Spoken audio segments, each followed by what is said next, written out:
មួយស្រទាប់ទៀនខ្ញុំត្រូវចាក់ចេញពីទីនេះទៅចាប់ជាតិហើយ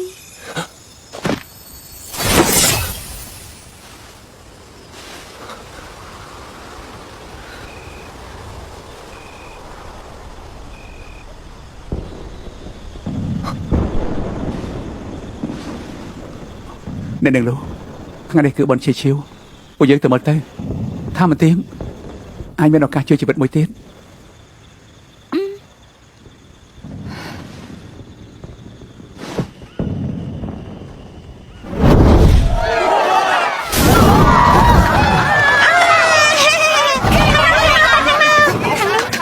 ឡង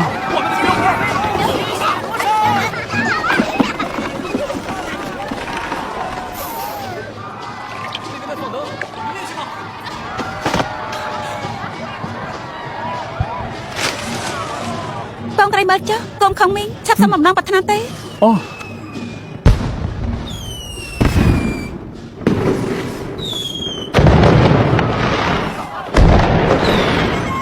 កងត្រីលោកសំបំណងប្រាថ្នាអីឆាប់និយាយជាប់ជាមន្ត្រីឬសំប្រព័ន្ធ3 4មិនមែនទេខ្ញុំសូមឲ្យនាងឆាប់ផុតកម្មពីទទួលបានជីវិតថ្មីខ្ញុំចង់ទៅវត្តឡានយកវិញ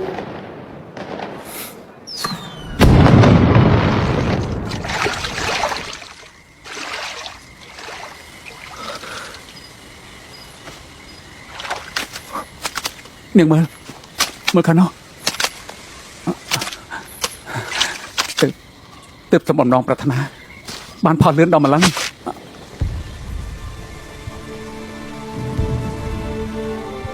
ចាំងអីតាន់លោកមានធ្លាប់គិតទេបើខ្ញុំចាប់ជាតិជាមនុស្ស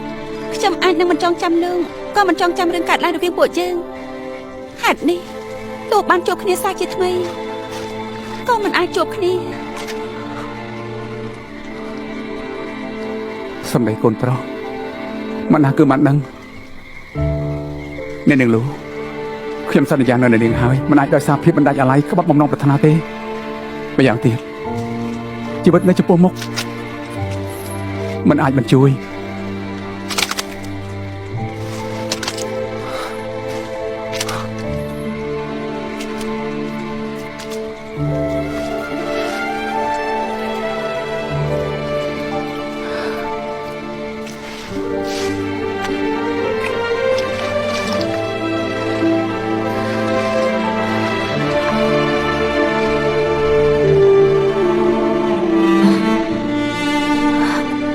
លោកមេត្រីក៏ដូចនេះដើមឡើយស្គាល់គ្នាតែមួយក៏ប្រេកគ្នាក៏ភ្លេចគ្នាពួកយើងបាច់គ្នាពីរខាង